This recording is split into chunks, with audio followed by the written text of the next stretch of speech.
Mom, hey, Mom. Wake up! I was suddenly shaken awake, and as my eyes fluttered open, I saw my daughter, Margaret's anxious face coming into focus. I slowly sat up and asked her, "What's wrong? Did you have a bad dream?" "No, Mom, please. We need to get away from Dad right now. Hurry!" "What?" That one word jolted me awake instantly. I was stunned by the shocking things that Margaret was saying next. "My name is Nicole. I'm an ordinary 35-year-old working mom, raising my 7-year-old daughter. Margaret is bright, innocent, and very adorable. She's our treasure, but she's a bit unusual. Or rather, she has some mysterious traits." "Mom, you forgot your umbrella." "What?" That day's weather forecast was sunny with occasional clouds. The sky was mostly cloudy, but there were patches of clear sky. I was about to leave the house before Margaret stopped me. "It's okay. There's only a 10% chance of rain today." "Mom, you'll get soaked. I saw it in a dream. Take the umbrella, please." Margaret handed it to me, and reluctantly, I took it with me to work. "No way!" Just before heading home, I was caught in a sudden downpour. I was shocked as I used the umbrella to keep dry on my way back. When I got home, I saw Margaret's wet umbrella in the stand. "Welcome home, Mom. I told you so." She greeted me proudly as I walked in. Margaret had been predicting the weather accurately since she was very young. She would also guess our dinner menu correctly. While it wasn't quite foresight, she did have a strange ability. Because of this, she sometimes felt out of place when playing with friends, but she didn't seem to mind at all. More importantly, we, her family, accepted it as part of her unique personality. Aside from that, she was an entirely normal, adorable girl. What concerned me more was my husband, Robert, who was the same age as me. I met Robert through a marriage agency. At the time, I was a career-focused woman. I was successful, but had no real experience with relationships, and my worried parents insisted I join a marriage agency. I might be biased, but Robert was even more handsome back then. Plus, he was a feminist, and I fell in love with him instantly. Thanks to the fact that we were both considering marriage from the start, things progressed quickly, and here we are now. This year marks the 10th year of our marriage. Lately, Robert has been coming home very late, usually not returning until morning. Even though Margaret has grown, she's still only 7 years old. Balancing taking care of Margaret, house chores, and my job without any help from Robert has been honestly challenging. When I asked him why, "These days, everything costs money. We need to save as much as we can for Margaret's future. You never know what might happen, so I'm working hard for her," he said. Hearing it was for Margaret's sake, I couldn't argue, and I kept juggling my work, house chores, and childcare. One day, Robert came home unusually early, and he looked extremely tense. I quickly sent Margaret away from the scene and asked him, "What's wrong? Did something happen?" "I actually want to quit my job." "What?" It was completely unexpected. After Margaret went to bed, I listened to him again, and it turned out that he was having trouble with his work relationships and couldn't find any fulfillment in his job, making it unbearable for him to go to work. "Please, I can't take it anymore. Once things settle down, I'll find another job right away, and I'll handle all the housework until then." I didn't want him to quit. But if he kept pushing himself and ended up breaking down, it would be even worse. "All right." Reluctantly, I agreed to Robert's request. Soon, I started working more seriously, and Robert became a house husband. However, his way of doing house chores was much rougher compared to when I was handling them. I was particularly concerned about the meals. I would come home after 9 p.m., after Margaret had gone to bed, and eat Robert's cooking. It often consisted of fried foods with incredibly heavy seasoning, making me need a lot of water. The first time I ate it, I couldn't help but question him. What is this? Are you giving the same food to Margaret? No. I make sure to season her food lightly and serve proper portions. I thought you'd want something more flavorful since you're tired. Too much fried food. Not enough vegetables. I'd be fine with a lighter seasoning meant for Margaret. Please pay more attention to the balance. No matter how many times I said it, the seasoning and menu hardly changed. When I tried to leave food uneaten, he'd say, "I'll eat it with Margaret tomorrow." No way. I'd rather eat it myself than let Margaret have it. Whenever I reluctantly finished my meal, Robert started serving dessert afterward as an apology. He also began making snacks and drinks for me every night, saying it was to help me unwind after dinner. I wasn't much of a drinker before, nor did I usually eat sweets late at night, but I didn't want to waste Robert's kindness. Although I had mixed feelings, I appreciated his efforts in cooking for me, and he was still doing his best as a house husband. Not having to do any housework made things easier, so I decided to endure it. 6 months after I started working as the main breadwinner, I finally had a day off with no plans. However, I felt unwell from the morning and ended up lying down. Lately, I've been feeling lethargic and having headaches even without a fever. I would fall asleep right after eating. Maybe I had been overworking myself. Luckily, Robert took Margaret to the nearby shopping mall, and I had told them to contact me if anything happened. I appreciated Robert's kindness for taking them out so I could rest. Thinking about how grateful I was about to fall asleep again. I'm back. The sound of the front door opening and Robert's voice woke me up. It was already evening. Apparently, I had been sleeping since late morning without having eaten anything properly. Welcome back. I'm sorry I couldn't join you. Did you have fun? I asked Margaret, who was holding a palm-sized character mascot they probably bought there. She nodded quietly, her eyes downcast. I found her unusual behavior strange. What's wrong? Did something happen? She might be tired from walking around all day. Take a shower and rest early. Robert gently placed his hand on Margaret's shoulder, and she nodded slightly before going up to her room. After making sure Margaret was out of sight, I softly asked Robert. Hey, she seemed a bit off. Did you scold her harshly? No, I didn't do anything. She's just tired, I think. Anyway, about dinner. I was perplexed by Robert's words. As much as I hated to admit it, I didn't want to eat his cooking anymore. Dinner, right. Let me cook tonight. I had a whole day to rest, so I feel energized. Oh. All right. Then I'll take care of the drinks and snacks. I also bought dessert as usual. Robert lifted a bag, and the logo of a well-known cream puff shop was visible through it. Tonight, I'll make a low-calorie, nutritious meal. After that, the three of us had dinner together. I took a shower with Margaret and decided to sleep with her after a long time. Margaret seemed anxious, even though she smiled when we were alone, and I wanted to spend as much time with her as possible. Mom, in the bedroom with just the two of us. Margaret whispered so softly I almost missed it, wrapped in her blanket. What is it? Please, don't drink tonight. Huh? Was this another one of her little premonitions?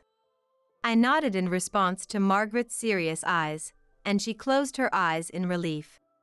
I got into bed before Robert could prepare the drinks and decided to sleep early. Robert wouldn't wake me up just to drink, would he? If he called out to me, I'd just pretend to be asleep. With that in mind, I closed my eyes. Mom, hey, Mom. Wake up.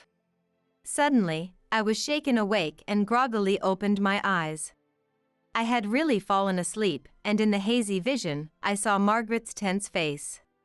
Wondering what was going on, I checked the clock on the bedside table. It was 2 a.m.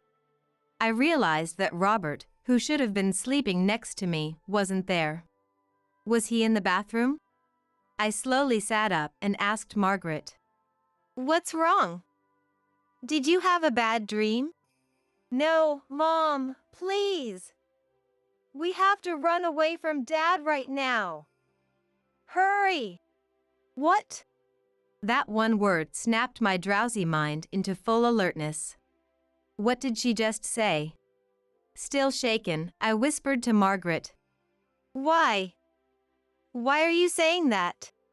This is our chance while Dad isn't here. Because if we don't, you'll be made sick or have an accident. What is she talking about? Margaret's shocking statement left me stunned.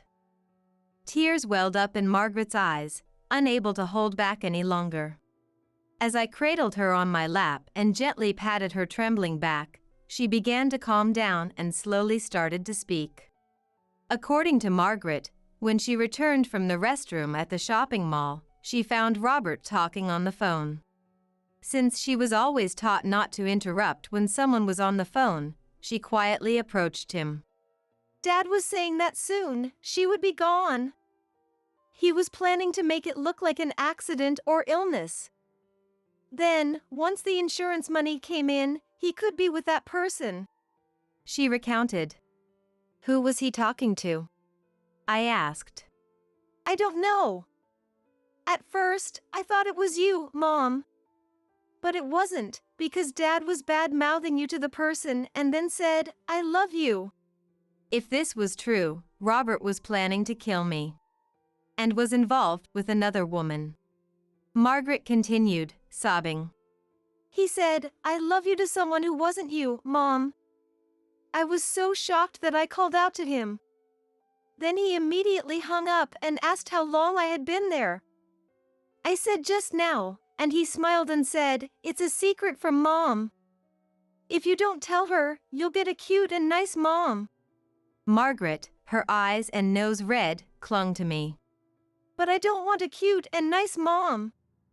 I love my mom, so... Margaret broke down, clinging to me, wailing. At that moment, tears streamed down my face, both from the guilt of having put Margaret through this and the anger towards Robert. Margaret, trying to protect me against her father's words, must have been so scared and needed so much courage. I carried Margaret down to the front door. When I saw that Robert's favorite shoes were missing, I instantly believed Margaret, and any remaining trust in Robert vanished. According to Margaret, this wasn't the first time Robert had gone out in the middle of the night. She had seen him leave the house multiple times when she got up to use the bathroom. How had I never noticed before? Even if I was a deep sleeper, if Margaret, who rarely got up at night, had seen him several times, it must have been frequent. Margaret gripped my sleeve tightly. Right. This wasn't the time for doubts. I had to respond to Margaret's feelings. Because I had not drunk any alcohol, my mind and eyes were clearer than usual. Looking directly into Margaret's eyes, I asked, Margaret, if we run away from Dad now, we might never see him again. Are you still willing to come with me? Yes, I'm scared of Dad. I want to stay with you, Mom. I want to be with you forever. All right. I made up my mind. Luckily, it was summer vacation for Margaret. I told her to pack what she needed, and I quickly gathered our belongings as well. When I checked the drawer where I kept valuables, I was stunned. I opened other drawers that I rarely used and found the same situation. Feeling both disappointed and angry, I decided that getting out of the house was the priority. We hurriedly left before dawn and decided to stay at my parents' house. My parents were shocked to see us arriving so early in the morning, but once I showed them the various things I had found just before leaving the house and explained what Margaret had told me, they accepted us with gentle understanding. After the sun had fully risen, I sent a message to Robert. My mother got injured. I'm going back home with Margaret to help her for about a month. Please take care of the house while we're gone. Got it. Leave everything here to me. Despite losing both his daughter and wife overnight, his response was surprisingly indifferent. He was probably secretly pleased, thinking he could enjoy his freedom. While I'll stay quiet for now, I won't let this slide. For Margaret's sake, too. Upon reaching my parents' house, Margaret fell asleep with tear-streaked cheeks. As I watched her sleeping face, I made a phone call. A month later, after taking refuge at my parents' house, I decided to return home, leaving Margaret in my mother's care. With my smartphone in my chest pocket, I unlocked the door and stepped into the living room. Robert, who was holding his head in his hands in front of his smartphone, looked up and smiled as if nothing had happened when he saw me. Welcome back. You shouldn't come back so suddenly. It's a surprise. How about I make you an iced café au lait with lots of milk and sugar? In the past, I might have been placated, but not today. No, thanks. Instead, I want you to sign this. I handed him the divorce papers as he was heading to the kitchen. Robert sighed deeply when he saw the divorce papers. Divorce, huh? But if it's your wish, I'll go along with it. His reaction was predictable, yet it irritated me. With an unaffected demeanor and a smile, he continued. I'll agree to the divorce, but since it's coming from you, you'll respect my wishes for the distribution of property, right? What are you talking about? You'll be the one paying. I replied. What? Robert looked stunned. Feigning a smile, he began to object. I've supported you in my own way. You can't just unilaterally hand me divorce papers like this to a good husband. A good husband? One who quits his job, cheats, and tries to put his wife in danger? What? His dumbfounded expression made me laugh despite myself. I pulled out a small bottle of pills from a rarely used drawer and showed it to him. The label read, 1 pill for a full night's sleep for stubborn insomnia. I bought those because I couldn't sleep, he said. From the look of it, you haven't used them since I left. I emptied the contents and took a photo of it before leaving. Shall I compare the two? Don't say nonsense. Anyway, do you have proof that I gave those to you? I know all about your exchanges with your lover. What? I returned to my seat with the small bottle in hand, pulled an envelope out of my bag, and emptied its contents onto the table. Robert froze, his expression one of sheer disbelief. Naturally. It was a collection of printed and enlarged screenshots from the messaging app he used to communicate with his lover. I want to skip work just to see you. Wait for me. I quit my job, so now we can talk even more. I love you. I got something good. With this, she won't wake up. I can come see you. We'll be together soon. Just wait a little longer, my princess. These messages detailed everything, from his fake excuses about overtime to his elaborate plans to make my death look like an accident or illness. Now that I think about it, the meals Robert had been preparing for me were high in salt, fat, and sugar, followed by high-sugar desserts. No wonder my health deteriorated. And he must have been tampering with my drinks while I was in the shower. I hadn't noticed because I rarely drink, but when I had the same drink at my parents' house, the difference in taste was startling, and I knew for sure. I started feeling unusually sluggish around the time I began eating your meals. Despite falling asleep quickly, I never felt rested. It makes sense now, alcohol and this drug together. It's a dangerous combination.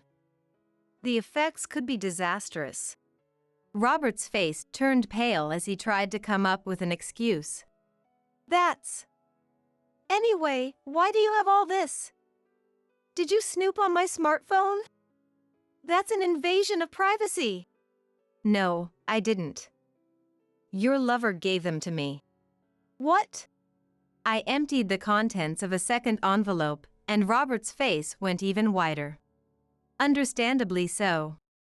The scattered photos showed him being intimate with a young woman. Immediately after returning to my parents' house and believing Margaret's words, I had contacted a private investigator to monitor Robert's activities. He had no idea I was suspicious. Within 3 days of us leaving, Robert had brought his lover into our home and was living a newlywed life. It was easy to uncover her identity, including her real name and workplace.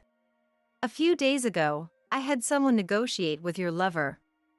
When she saw the photos and I proposed that she testify and provide evidence in our favor in exchange for a reduced compensation, she handed over her smartphone and said I could do whatever I wanted.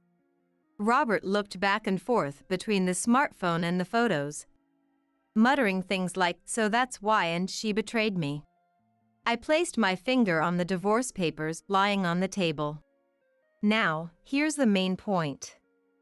With all this evidence, I could go to the police, but I don't want Margaret's biological father to become a criminal. So, what? Sign the divorce papers. And, of course, you'll be paying alimony, compensation, child support. Oh, and the money you squandered from our savings on your affair partner too, right? Wait!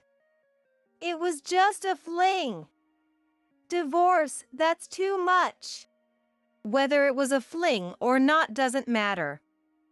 You betrayed your family. You terrified Margaret. You tried to kill me. Expecting to be forgiven after all that is too convenient. As I said this, Robert collapsed to his knees. Then, suddenly, he grabbed my leg, glaring at me with intense eyes. It's your fault for being such an unlovable woman. Do you really think I'll just let you walk away? Robert raised his fist.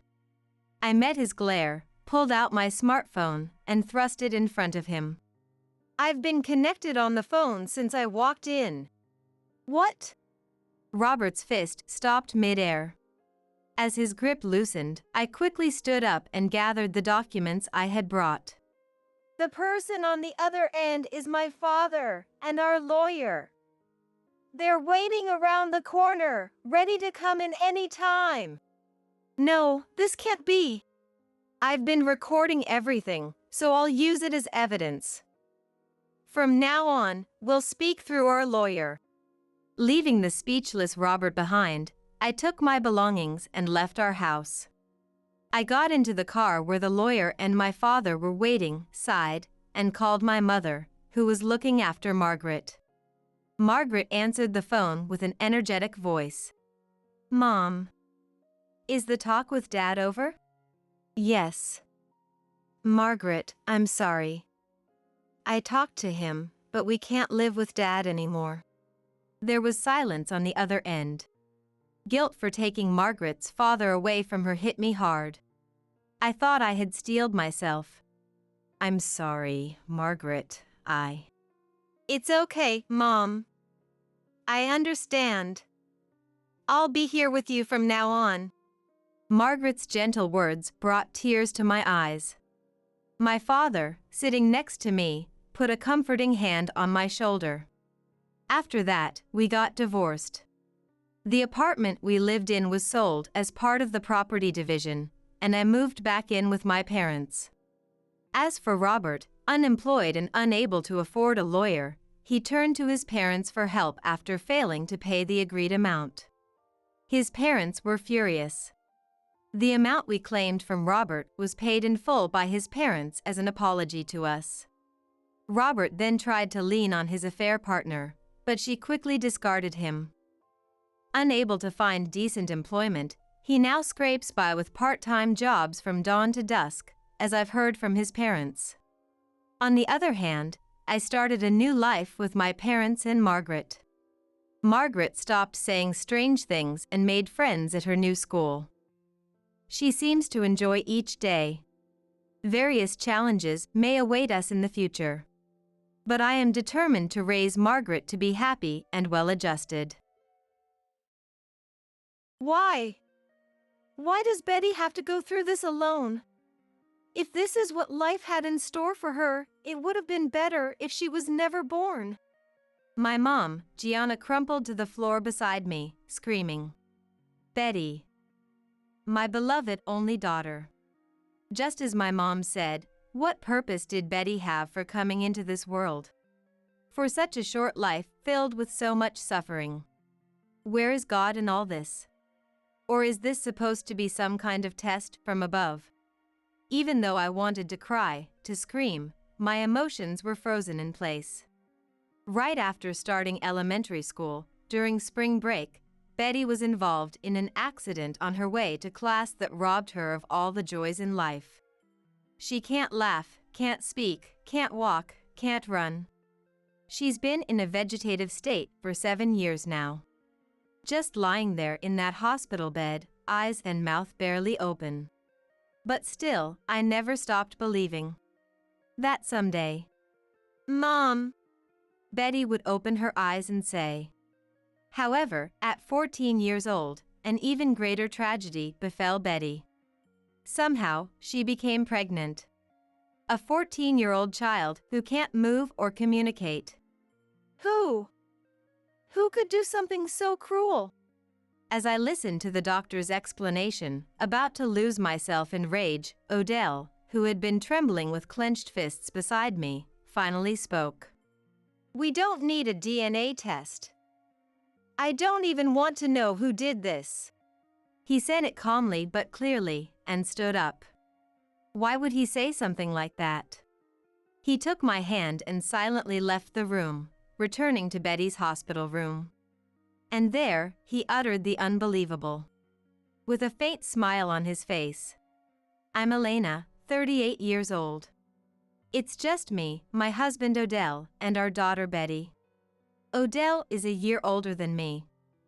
We started dating in college and got married about a year after graduation. There was a reason for our early marriage. I had quit my first job after only half a year. The long hours and interpersonal issues at work had taken their toll, leading to a mental breakdown. This initial stumble in my career cast a dark shadow over my future prospects. I was terrified to start job hunting again. Maybe I'm just not cut out for society. I might never be able to hold down a job again. Elena, there's no way you're not fit for society. You managed to keep a part-time job all through college, didn't you?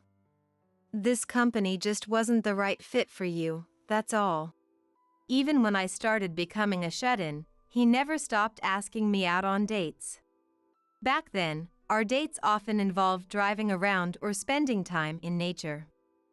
I was touched by how considerate Odell was being. One day, while we were out on a drive to the beach, it happened. If you're so scared of finding a job that you'd rather hole up at home, why not marry me instead? I looked Odell in the eyes, taken aback by the sudden proposal, and the next moment I burst out laughing. Stop it! Don't joke around like that out of the blue. I could only hide my blushing face, equal parts embarrassed and elated, with laughter. Would you be mad if I said I was serious? I've known since college that if I ever got married, it could only be to you, Elena.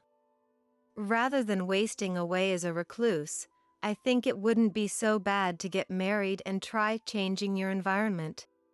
Odell's kindness brought tears to my eyes. Take your time to think it over. I was planning to propose to you sooner or later anyway. Even as I started to mentally stabilize, back then I was still too scared to leave the house. I knew I had to do something, but I hated feeling so helpless. In that darkness, Odell showed me a glimmer of hope. We registered our marriage and started living together soon after. Odell found us a place close to my parents' home. I'll protect you for the rest of our lives, Elena. My worried parents eventually accepted our marriage and started supporting us. I think Odell's sincerity and seriousness got through to them. His parents didn't object to our marriage either. My in-laws live in the countryside, over a 3-hour drive away, and they seem to assume Odell won't be moving back. Don't worry about us. Just come visit every once in a while and we'll be happy. My sister-in-law Rosetta had also gotten married a few years prior and was enjoying life as a couple. For an anxious person like me, I was grateful for this distance from my in-laws. Just as Odell said, married life drastically changed my circumstances. As I became a housewife and took on household chores, Odell thanked me every single day. Thanks for everything, as always. Your cooking is so good, Elena, I can't help but eat too much. Really? There are seconds, so eat as much as you want. I'm so lucky to be married to you, Elena. Even someone like me could be useful to Odell. Those small realizations, bit by bit, helped me regain my confidence. Then, something I never could have predicted happened. About half a year into our marriage, I found out I was pregnant. To me, pregnancy was nothing but terrifying. Could I really raise a child when I was still dealing with my anxieties about being a part of society? I decided to be honest with Odell about how I felt. I'm thrilled that this child chose to come to us. Odell's words made me realize something important. That's right, this baby chose me. I hadn't thought about it that way. You know, I was born when my mom was 39, so when I was a kid, I always admired how young my parents were. I'm so happy that I get to be that kind of dad now. It seems my in-laws had married late in life, as they were both in their 60s when we visited to inform them of our marriage. Young dad and mom. Seeing the joy on Odell's face, I gradually started to feel happy too. You're right. This child chose to come to us. We should be celebrating. I suddenly felt embarrassed about how I had been so anxious and self-absorbed. Odell was incredibly supportive throughout my pregnancy, and I felt truly blessed to have married him. Our baby was a girl. Our daughter, crying out heartily as she entered the world, was nothing short of our little angel. I will never forget the emotion I felt when I first held her. The weight of my tiny daughter in my arms was more than enough to make me realize the immense weight of this new life. Thank you for being born to your mama and daddy. I promise I'll always protect you, no matter what. I found myself naturally talking to my newborn girl. I think it was my vow as a mother. Our daughter, whom we named Betty, grew up healthy and strong. Even as Odell and I fumbled through the unfamiliar challenges of parenthood, every day was filled with laughter. Going for checkups, taking her to the park for the first time, visiting my in-laws. Raising Betty made me stronger.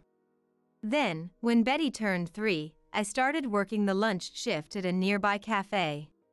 It had been 5 years since that crushing setback with my first job.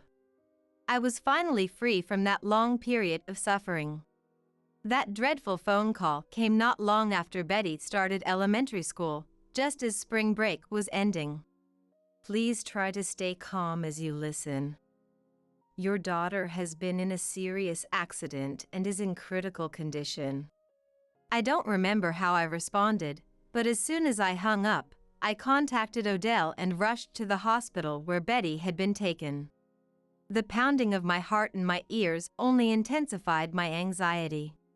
Dear God! Please save Betty! When we arrived at the hospital, Betty was in the middle of emergency surgery.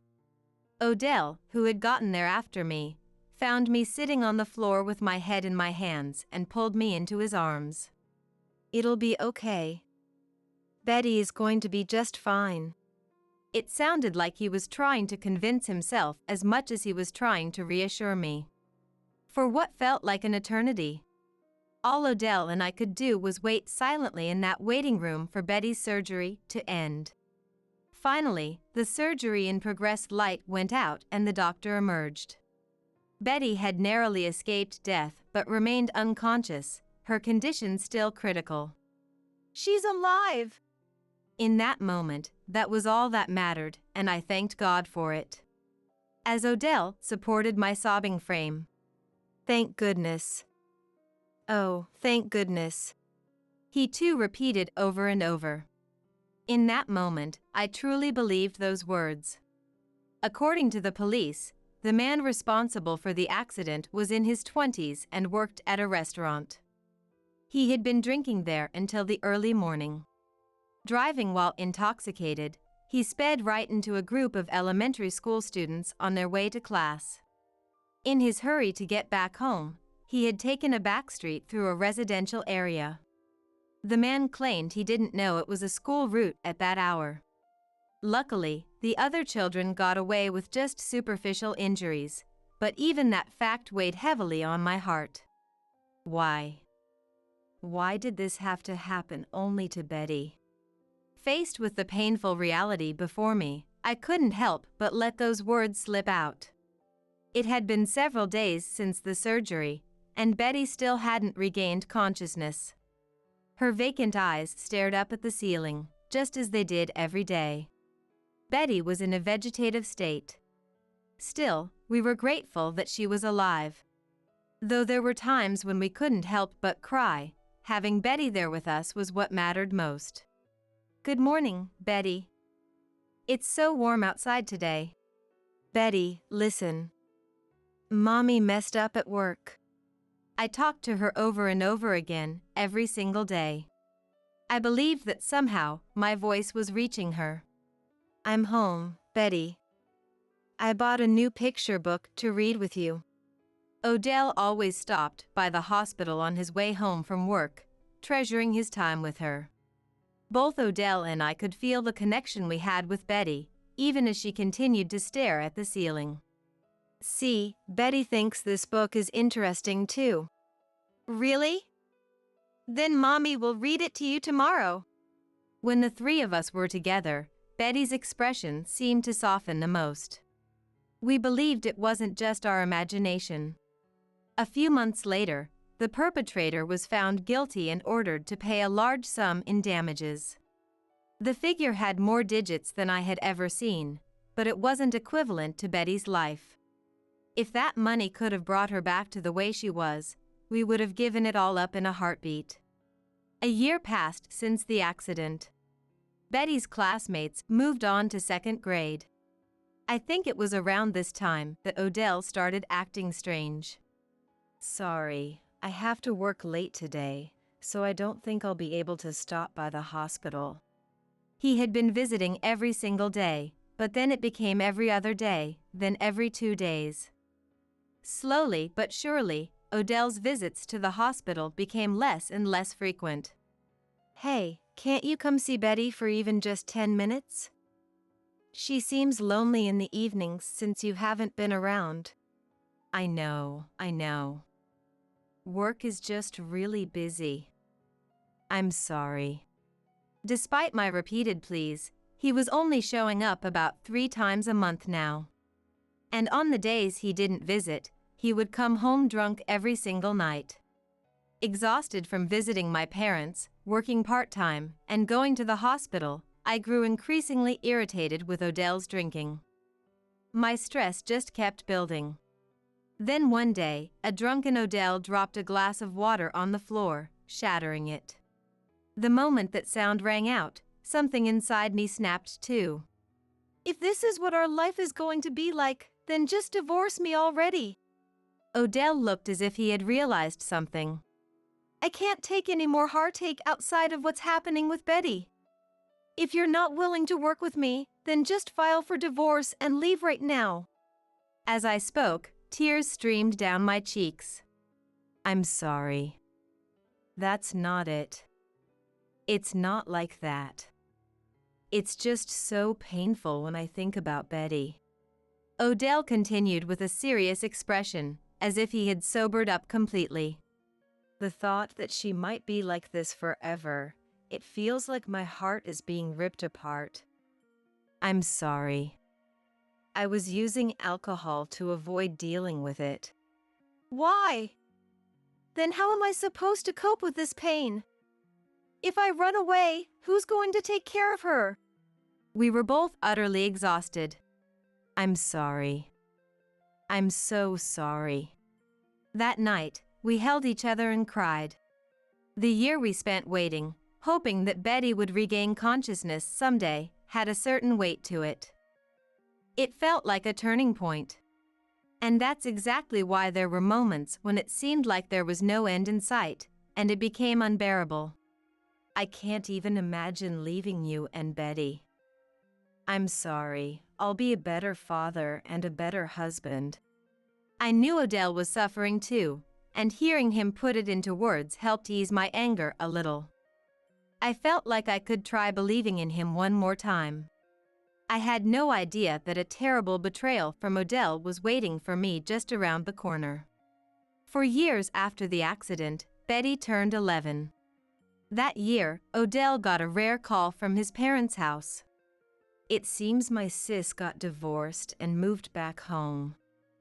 She lost custody of her son too. According to my mother-in-law Matilda, my sister-in-law Rosetta's embezzlement of the family's money had come to light, leading to the divorce. She lost custody and was being asked to pay child support and return the money she had taken. I've been asked to help take care of her until she can find a job. Is that okay? I guess it can't be helped if it's just until she finds work. But why would Rosetta embezzle money from her own family? Since we lived so far apart, I had only met Rosetta a few times. She seemed like a plain, unremarkable person, if anything. Apparently, she was trying to show off and kept treating her friends to expensive meals. It went on for years. She didn't seem like the type to do something like that. But with everything going on with Betty, we don't have much room to help out financially. Yeah. I'll do what I can within my salary. Don't worry, Elena. Okay. Actually, aside from my part-time wages, Odell managed all of our finances. When we first got married, I was mentally unstable and a housewife, and Odell was really on top of things like that. He took care of all the hospital paperwork and payments for Betty, so I trusted him completely. But around this time, Odell started skipping more and more of his hospital visits again. Betty. Daddy got promoted to assistant manager. I might have to cut back on my visits for a while, but I'm going to work hard for you and Mommy. One day, Odell came to the hospital after work and reported this while stroking Betty's hair. What? That's amazing. Did you hear that, Betty? Your daddy is incredible. Betty's eyes remained fixed on the ceiling as always, but her face seemed to be smiling. Thanks. But I'll probably be getting home later from now on, and I think I'll have more business trips too. I'm sorry if it makes you two feel lonely. Because Odell had taken the time to explain it to Betty as well, I didn't feel the same unease as before. The three of us as a family could keep going strong. Or so I thought. Around 2 years after Odell's work got really busy and he stopped coming to the hospital, I was approached by a hospital clerk. You haven't paid this month's hospital fees yet, have you? I thought about contacting Odell, but he was away on a business trip to New Orleans until the day after tomorrow. The hospital only accepted cash payments, so I decided to check our bank account and figure something out on my own for the time being. I quickly found the transaction records for Odell's and my accounts, but I couldn't locate the statement for the account where the compensation money was kept. After searching the whole house, I finally found that statement in a drawer of Odell's desk. I casually checked its contents and was stunned by the balance shown there. The compensation money, which had been such a large sum, was now less than half of what it was. Even considering Betty's high hospitalization costs, the rate at which it was decreasing was far too strange. I immediately called Odell. Hey, you know that money we had for Betty? It's less than half of what it was. What in the world did you spend it on? My heart was pounding rapidly. If this money ran out and we couldn't pay the hospital bills anymore, Odell's and my salaries alone wouldn't be enough to cover it. After a moment of silence, Odell finally spoke. I told you before that I'd be sending money to my parents' place, right? And now that I'm an assistant manager, I have more social obligations that cost money. It can't be helped, can it? You're still sending money to your parents? Hasn't Rosetta found a job yet? And didn't you promise you'd send money from your own salary? So for the past 2 years, Odell had been continuing to send money to his parents? That money was paid up for Betty's sake. If it's gone, we won't be able to get by on just what we earn. Oh, shut up. There's still plenty left, it'll be fine. And it's not like we know how much longer Betty will even live anyway. What? I was shocked by Odell's words. Did he think Betty wouldn't just wake up, but that she wouldn't survive? Seeing me go silent, he seemed to realize he had said too much and sounded flustered. My salary has gone up too, so don't worry, it'll be okay. Anyway, I have to get back to work, so I'll talk to you later. With that, he hung up. It was the moment when my doubts about Odell began to sprout. I left the house with the passbook and cash card in hand, paid the hospital fees, and headed to my parents' house. To protect Betty's money, I had decided to leave the card with my mother. When I told Odell about the card after he got back from his trip, his face turned bright red and he flew into a rage. He knocked over the furniture in the living room and swept everything off the shelves. I had never seen Odell so enraged before. I need a distraction too, you know. For the past 7 years, thinking about Betty not recovering has made me feel like I'm falling apart. It's terrifying. He screamed as he threw things on the floor left and right. He was like a child throwing a tantrum because he couldn't get his way. What's so wrong with me spending money to take my mind off things? That money was supposed to include compensation for the family too, wasn't it? Is family just you? Have you ever considered my feelings? I've said this before, haven't I? When do I get to take a break?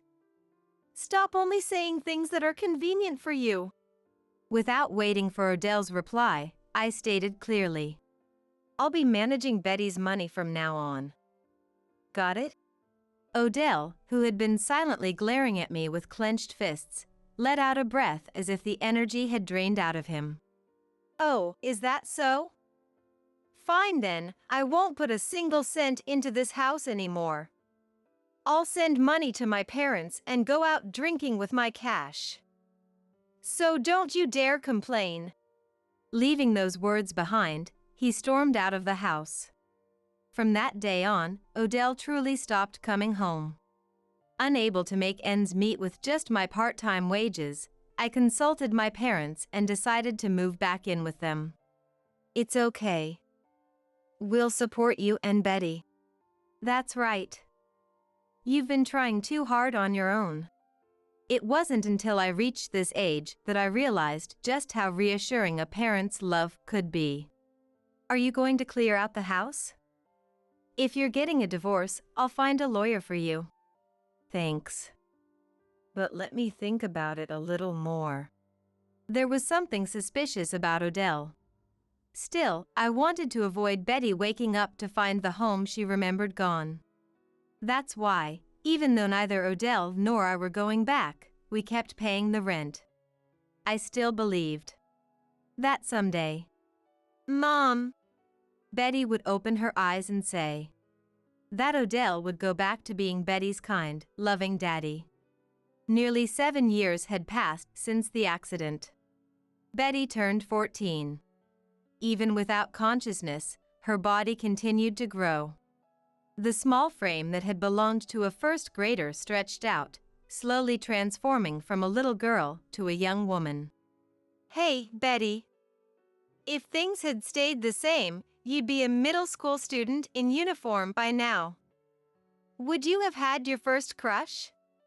Or maybe you'd be going through a rebellious phase.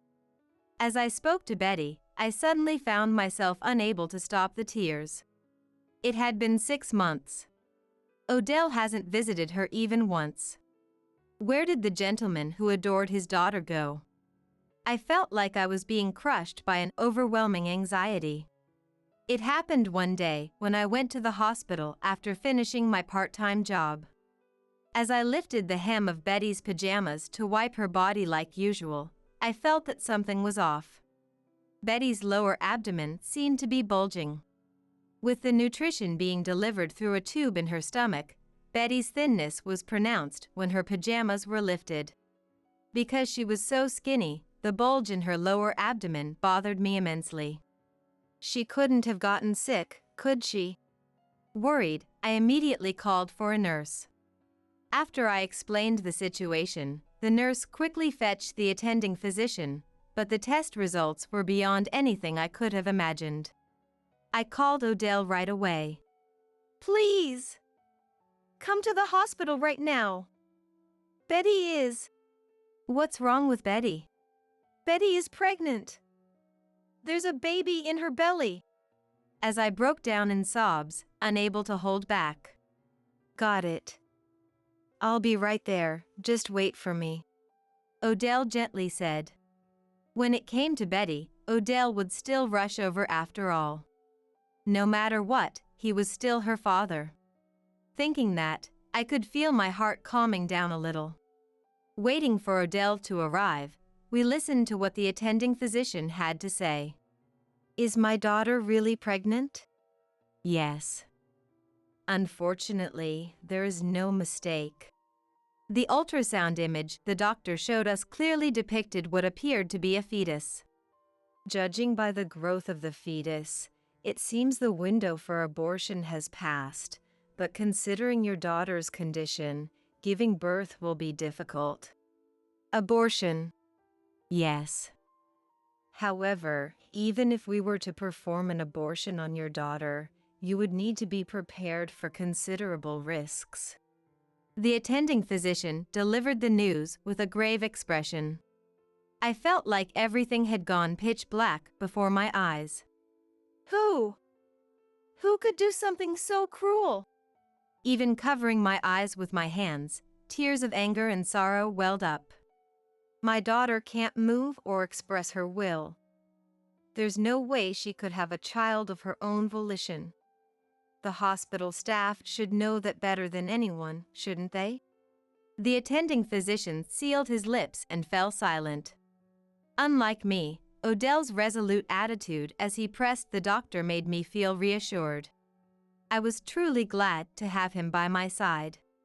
The only explanation is that my daughter was raped.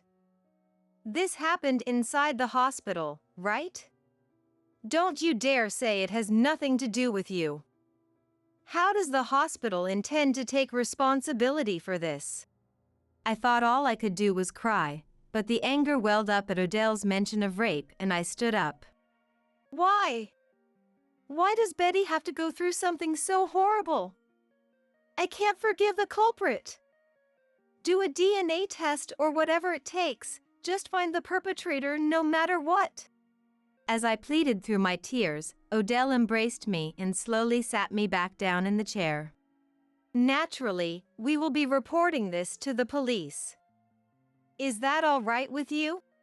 Of course. I will report this to my superiors and we will handle the response going forward. The attending physician spouted the usual words of apology, even as he seemed shaken. When the conversation ended, Odell's fists were trembling with rage as I sat there in a daze. The hospital better show some sincere remorse. And, glaring at the attending physician, Odell said something unexpected. we don't need a DNA test. I don't even want to know who did it. Quietly but clearly, Odell declared this and stood up. We left the doctor's office in silence and returned to Betty's hospital room. Even as I felt reassured by Odell's presence, I couldn't stop thinking about his final words. As soon as the hospital room door closed, Odell uttered something unbelievable. Looks like we'll be getting more money coming in now. What? You know, the compensation money from the accident was running low, right? Now you can rest easy with this, can't you? Odell had a faint smile playing on his lips. You're managing the passbook we have now, right? So this time, I'll manage the money that comes in from the hospital. Otherwise, it wouldn't be fair. I couldn't comprehend what Odell was saying. What are you talking about? Did you not hear the explanation earlier?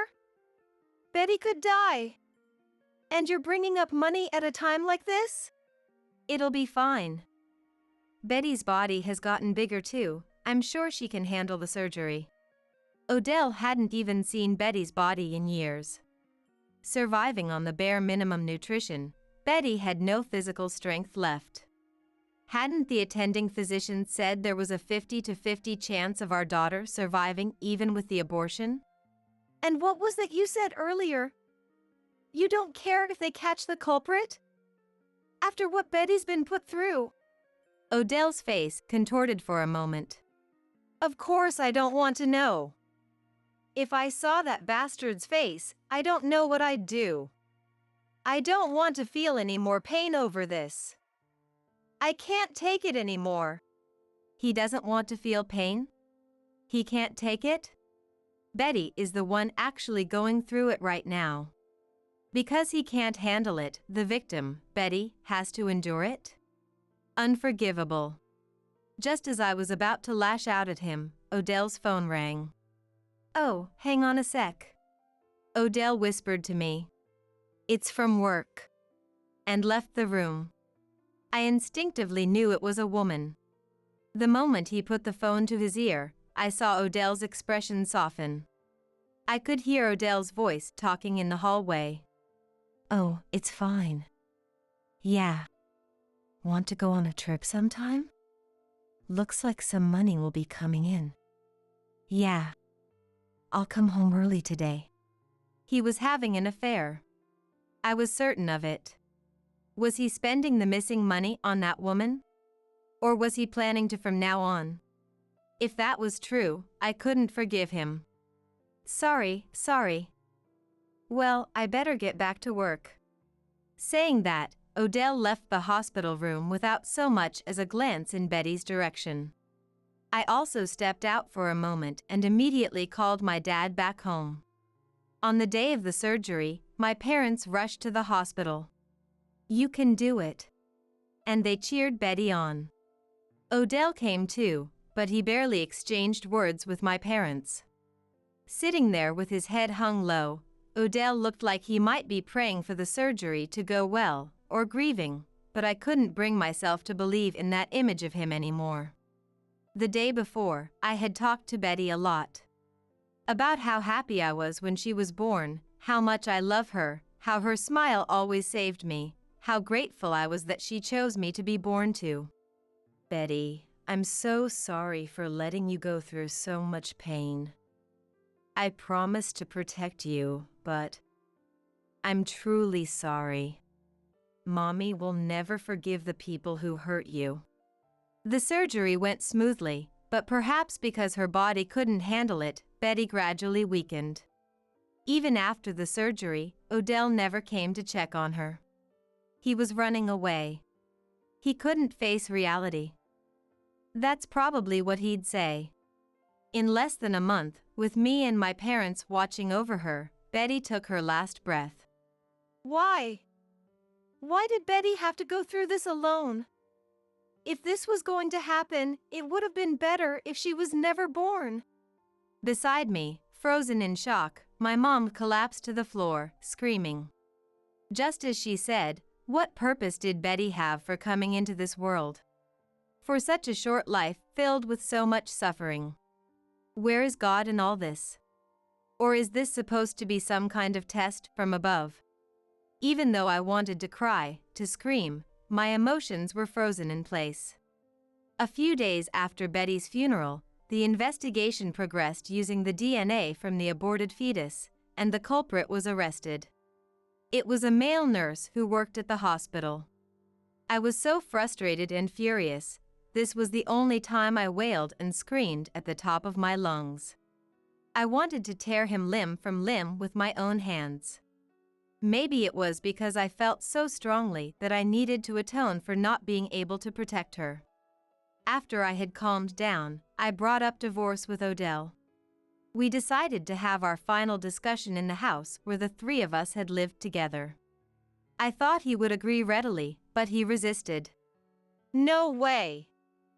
Why do we have to get divorced? Now that Betty's gone, we can finally go back to living a normal life. I couldn't believe he could say something like that so easily.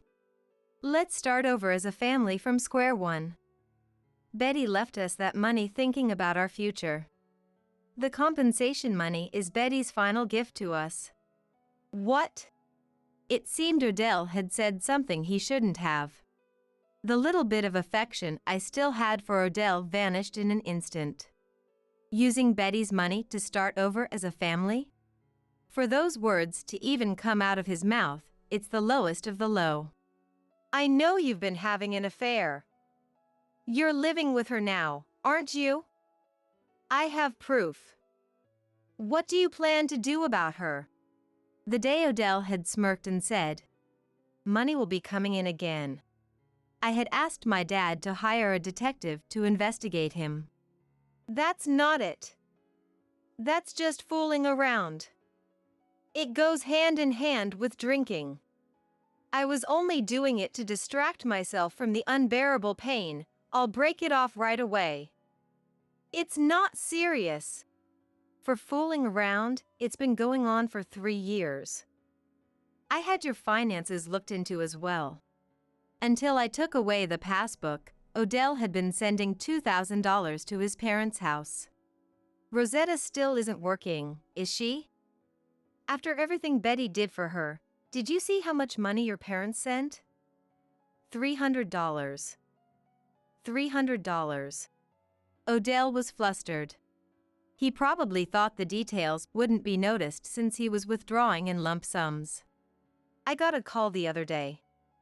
They said only $1,000 was transferred this month. That it wasn't enough to cover the child support for Rosetta's kid. In addition to sending money to his parents, it seems Odell had also been covering the child support and the money Rosetta had been ordered to pay back. I thought, they're family, so I have to help. Betty's money is the family's money too, so I figured a little bit would be okay. I let out a deep sigh. He had even rented a room for his mistress. Now he's paying for her living expenses too. What else could I do? She saved me. She supported me. She was my only escape. When I gave her money, she was happy and relied on me. It's because I had that I was able to face reality. Odell's excuses infuriated me. What? You weren't facing anything. You didn't visit Betty because you felt guilty, right? You were running away from her because you were scared to face her, weren't you? But I really did love Betty. That's absolutely not a lie. I know that. Of course that's true. Maybe Odell's heart had already broken sometime during these 7 years. Maybe my heart is broken too. Even so, as her father, I wanted him to stay by her side until the very end. You're weak and you're a coward. When things got tough, you ran away on your own, and now that she's gone, you think you can go back to your life before? No way, you coward. I will never forgive you. In front of Odell, who hung his head as he cried, I silently placed the divorce papers. And then I left the house where we had been paying rent all this time. Later, after getting a lawyer and talking with Odell again, the divorce was finalized. Odell agreed to deduct the compensation from the divorce trial and the money he had personally embezzled from the division of assets. Of course, I also made sure his mistress had to pay compensation. In the end, it seems Odell paid for his mistress's share as well. I believe my revenge against Odell was accomplished when our divorce was finalized. If Odell had truly faced reality and gone on to start a new life with his mistress, I was ready to forgive him for that. However, as expected, he turned a blind eye to reality. Driven by guilt towards me and Betty, he escaped into alcohol, and the woman apparently got fed up and left. Yes, I knew this would happen. With the money coming in, Odell quit his job and started drowning in booze from morning onward, but living like that, the money would quickly run out. Even so, unable to quit drinking, he eventually couldn't pay rent and had to move back in with his parents. Now he's hospitalized for alcohol addiction treatment, and Rosetta is working to support him. Matilda, my mother-in-law, who called asking for money, told me everything over the phone. Please, send money for his treatment. You have plenty of money, don't you? You're the only one I have left to turn to. I was appalled. Even after Betty's death, they were still counting on her money. Odell and Rosetta were probably quite alike in their indecisiveness and desire to please everyone. That's not necessarily a bad thing, but the moment they became unable to think of anyone but themselves, they had already gone astray. Weakness can become strength, but it can also become evil. Matilda, I don't have any money to use for him.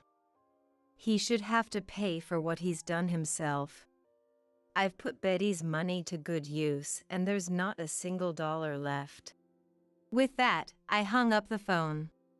After the divorce, I found a job and moved out of my parents' house.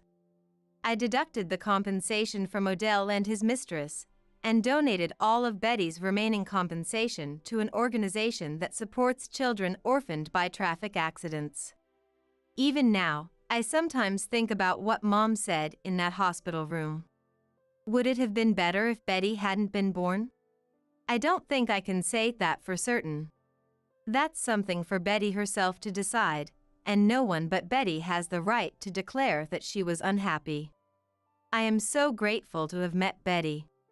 The time we spent together was irreplaceable, and it taught me so much. With Betty's lessons in my heart, I intend to keep living while acknowledging my own weakness and facing reality head-on. Come see the baby with him. You must be frustrated being single. With a triumphant smile, my best friend Christina said. It was the same expression she had 2 years ago. Christina and I, who were colleagues at the company, were thought to be best friends by those around us. In fact, I thought so too. But to Christina, I was just someone to be used. Christina stole Daniel, my fiancé, and left the company boasting about it. Left behind, I quietly thought to myself, I won't forgive Christina or Daniel, who abandoned me. The moment for revenge seems to have finally arrived. I narrowed my eyes and stared at Christina. My name is Kimberly, 27 years old. Having graduated from a decent university, I was able to get a job at a fairly large company. There, I fell in love with Daniel and got engaged after 1.5 years of dating. Daniel was older than me and was good at his job. He was popular among the women in the office, and I was filled with pride back then.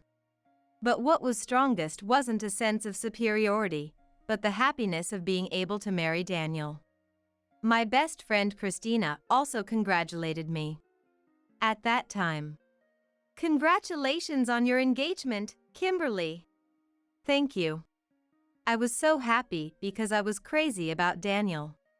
Daniel also smiled at Christina. having friends to celebrate with. Kimberly, you have a talent for being likable. Not at all. I shook my head, not entirely displeased.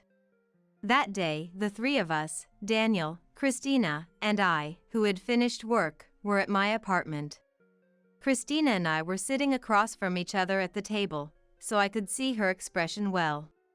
Christina seemed genuinely happy for me. How did Kimberly and Daniel end up together? I was the one who approached him. I even aggressively asked him out on dates. We went to various places for lunch and dinner together. It's fun to be together, and Kimberly is good at cooking too. Daniel was youthful in appearance and had a toned body. That alone made him a fiancé to boast about. Speaking of which, Kimberly, you suddenly started going to cooking classes. Oh no, don't say that. I was flustered. Christina was innocent, so she probably didn't mean any harm. But for me, it felt like my secret had been exposed. As I panicked, Daniel laughed. You went that far for me? I'm happy. Because I love Daniel. I blushed and looked down. Overwhelmed by the awkwardness, I stood up from my chair and fled to the kitchen. I'll get some drinks. Yeah, please do. Daniel waved his hand at me. I retreated into the kitchen and sighed. I was surprised. Christina has moments like that from time to time. She would tell others inconvenient things about someone with a smile. It was my fault for letting my guard down around her. With that thought, I opened the fridge. At that moment, laughter echoed. It was Daniel and Christina's. Really? Is that true? Yes, it is. Kimberly would bring her failed cooking attempts in a lunchbox to work every day. I tasted it once, and it was awful. But it was delicious when Daniel ate it, right? Of course. The presentation was beautiful too. You worked hard, Kimberly. Christina laughed as if she was impressed. I hurried back to them with a beer in hand. Christina, let's drop that topic, please. We're engaged after all. I thought this conversation was already had. Christina said, her smile fading from her face. As she pouted like a child. Look, Daniel, Kimberly is being tough on me. Christina. Just kidding. Saying that, Christina smiled again. I felt uneasy about Christina's attitude, as she never apologized until the end. Daniel's demeanor gradually became more sullen.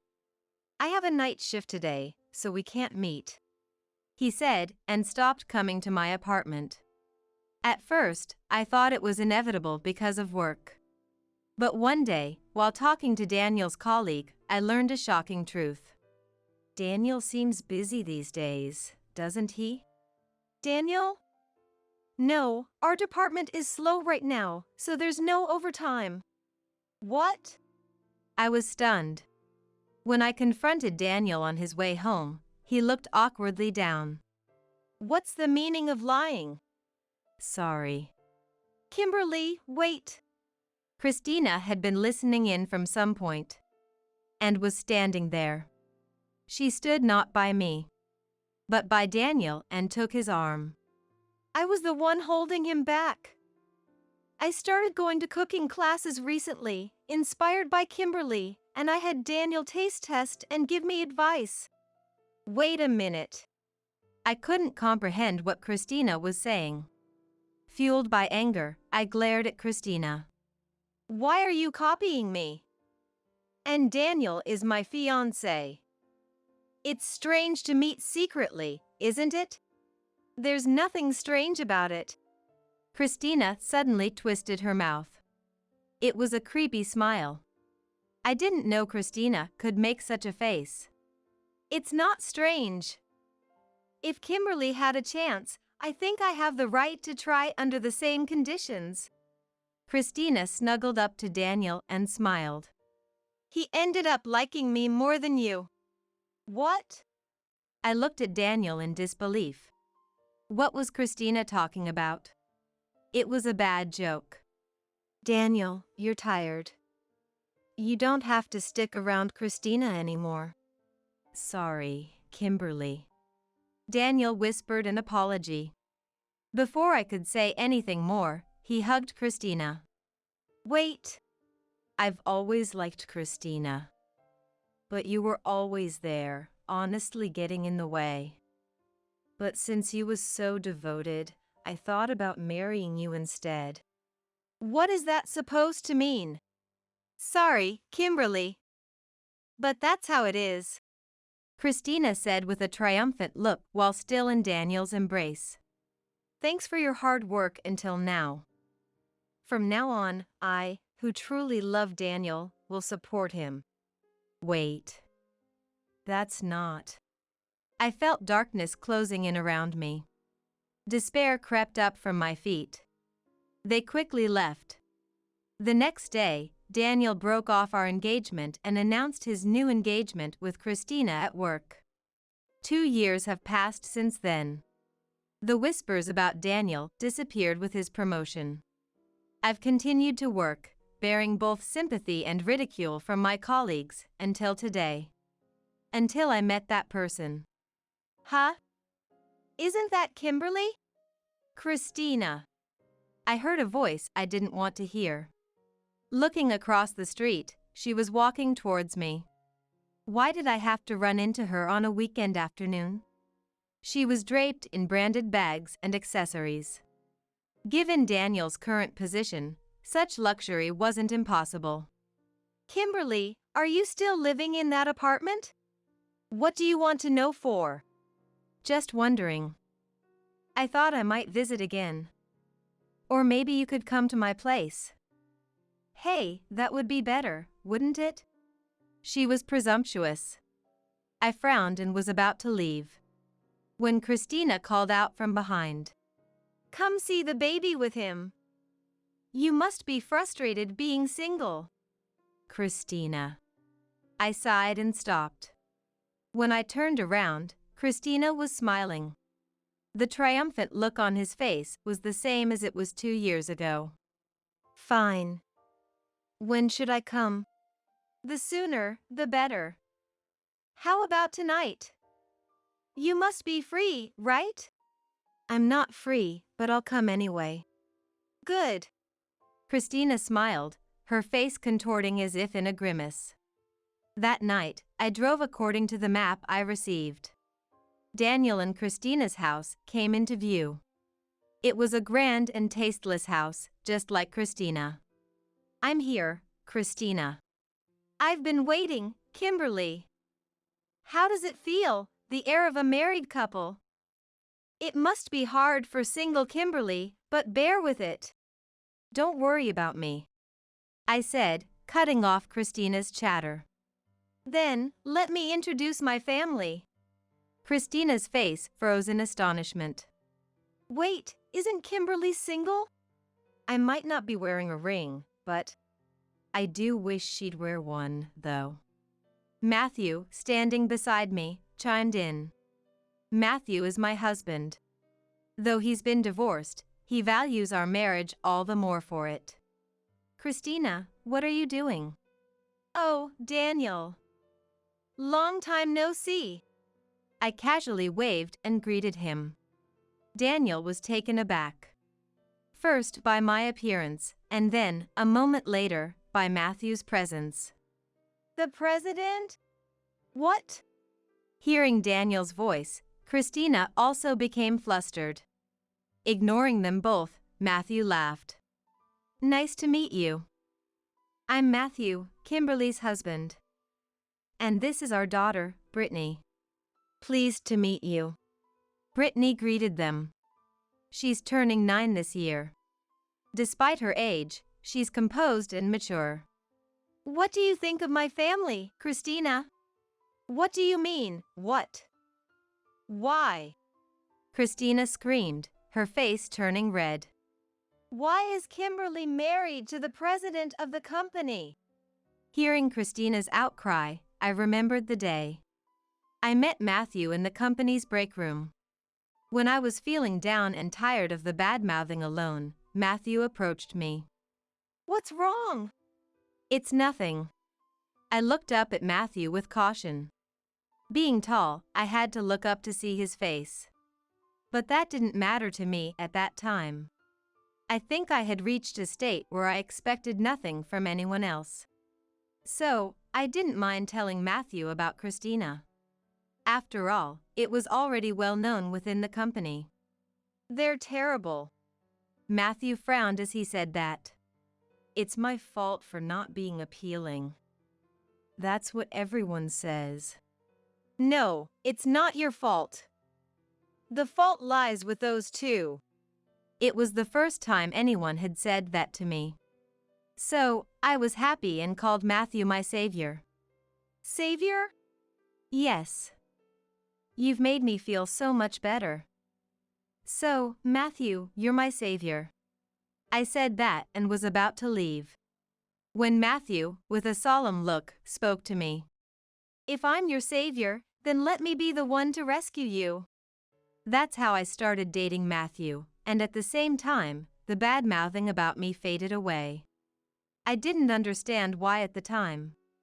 I only found out Matthew was the president after he proposed to me. No wonder the bad-mouthing stopped. After all, I was dating the president. Why didn't you tell me? It was hard to bring up. But my desire to be with Kimberly is genuine. Seeing Matthew smile sheepishly, I couldn't bring myself to say anything more. By that time, I had also gotten to know Brittany. Brittany had started calling me Mom. And so, I became Matthew's wife. Remembering that, I couldn't help but give a wry smile. Who would have thought Matthew was the president? But now, I'm happy. Yes, I'm sure you are. Christina's voice sounded like she was holding back anger. Well, you are the president's wife. It's not about that. Matthew is kind and thoughtful, and Brittany is honest and adorable.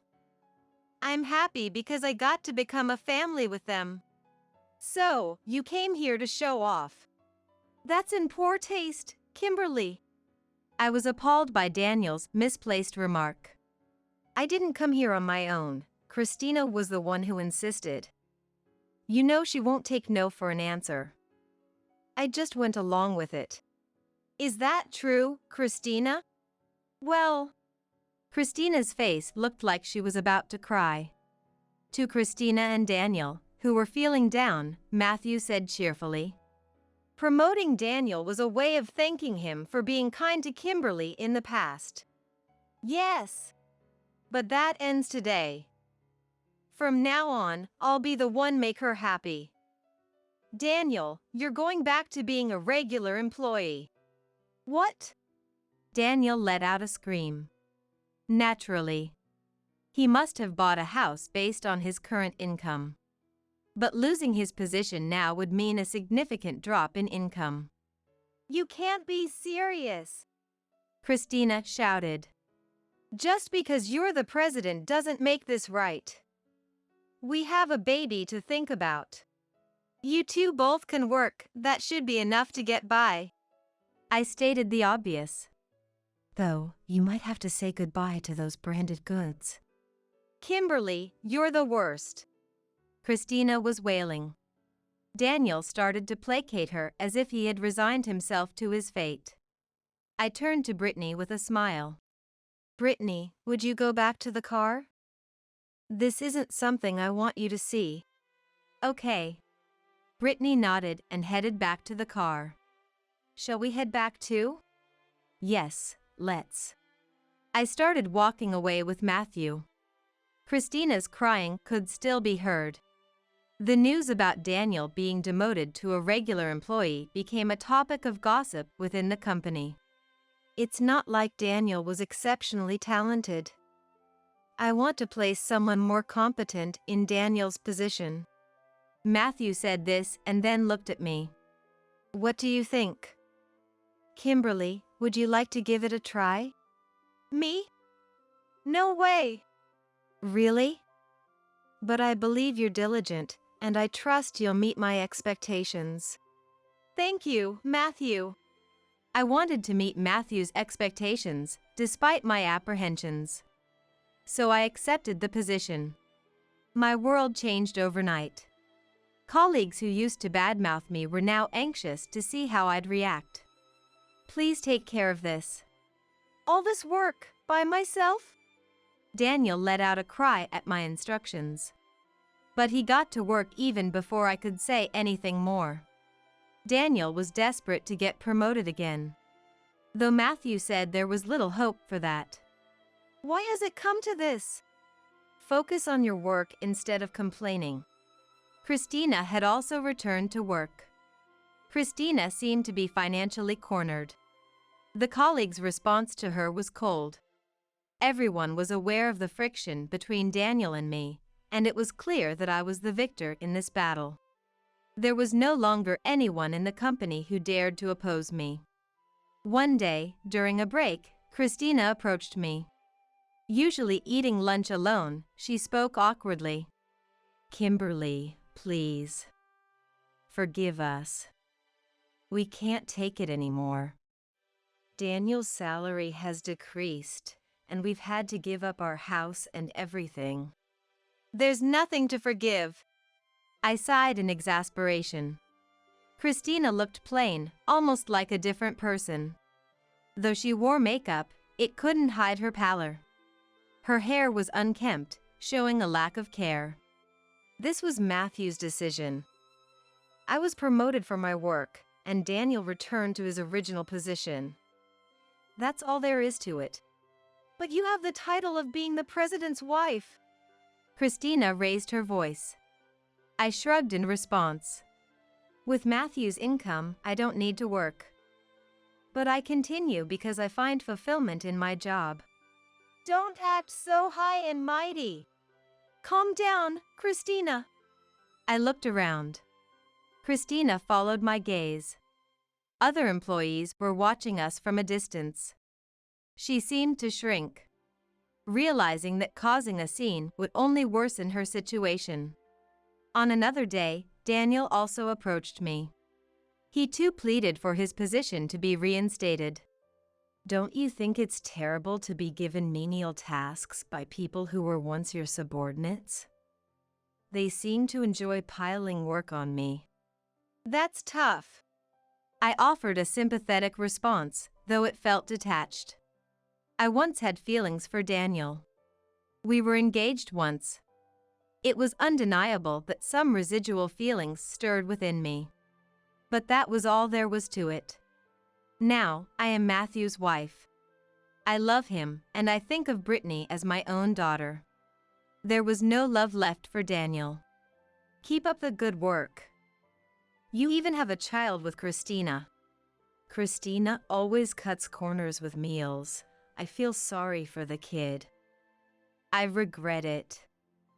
I should have married Kimberly instead. If only you had what? I looked at Daniel with a chilly gaze. I had thought he was a kind man. But in reality, he was just a coward, always looking out for himself. Caught up in convenient fantasies, utterly hopeless. I'm glad I didn't marry Daniel. Knowing his true nature now gives me peace of mind. What? I left a bewildered Daniel behind and returned to my work. I had my own struggles too. The workload was incomparable to before, and the pressure of not making mistakes was immense. Yet, I also felt a sense of fulfillment. I felt like I had finally found my place in the company. Christina and Daniel came to me almost in turns. Both of them became increasingly haggard, and it was distressing to watch. Please. What happened 2 years ago was a mistake. Forgive us. Speak to the president. You know, convince him that it's a waste to keep me as a regular employee. I should aim for a higher position. That's for Matthew to decide. I had stopped engaging with them. They both talked about nothing but money. And recently, it seemed their marriage was also on the rocks.